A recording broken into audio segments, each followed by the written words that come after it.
Labdien! Nu šodien par drošību un par to valdības restartu. Pēc pēdējiem notikumiem ir tāda sajūta, ka mums tos atslēgas politiķis kāds ir ņēmis un kā mazs skaķēns izvazājis pa pašu izkārnījumu. Vairs nezinu, ko darīt. Kā būs, ko darīs, kā risināt jautājumu. Paklau, mīļie, ja jau 20 gadus jūs dzīvojat kā Leipotrijā un uzskatāt, ka iestāšanās Eiropas Savienībā, tad varam dzīvot uz pabalstiem un vairāk nekas mums nevajag. Ja mēs esam iestājušies NATO un arī neko mums nevajag, tieši otrādi mēs varam provocēt vēl savus sabiedrotos. Kā tas tiek darīts ar NATO lielvaru sankcionēto mans pilsētas pārstāvi, kur tā vietā, lai no viņa iztīrīt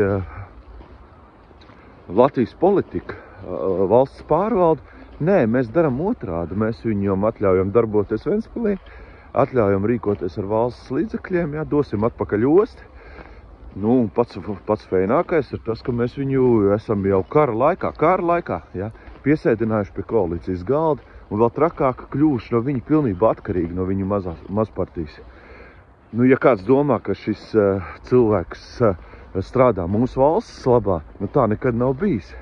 Viņam ir cits intereses, kaut ko pārdalīt, kaut ko nodalīt, tā kā viņš jau teica, vajag slaukt to Eiropu. Tad ar šādiem pārstāvjiem, protams, mēs tālu tiksim.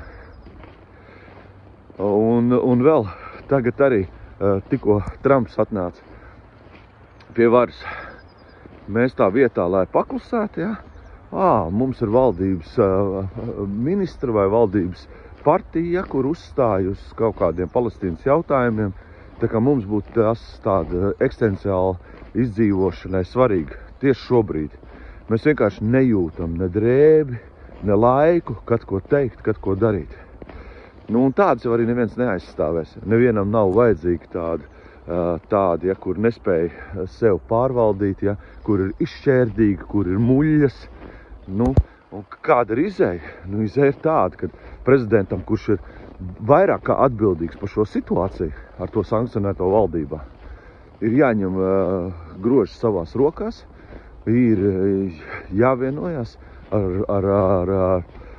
ar sociālajiem partneriem, ar partijām, kad ir jāveido nacionālā izlīguma valdība ar profesionāļiem un jākoncentrējas uz 3-4 lietām. Pārējais viss jānoliek nost. Un, protams, nekāda aptrēpīta persona, ne tieši, ne netieši ietekme valdībā. Šo teātri ir jābeidz. Vienojamies par drošību, par ekonomiku, investīcijas klimatu, par demogrāfiju, un arī par šo lielo projektu normālu turpāko attīstīšanu, kā Rail Baltica. Paldies!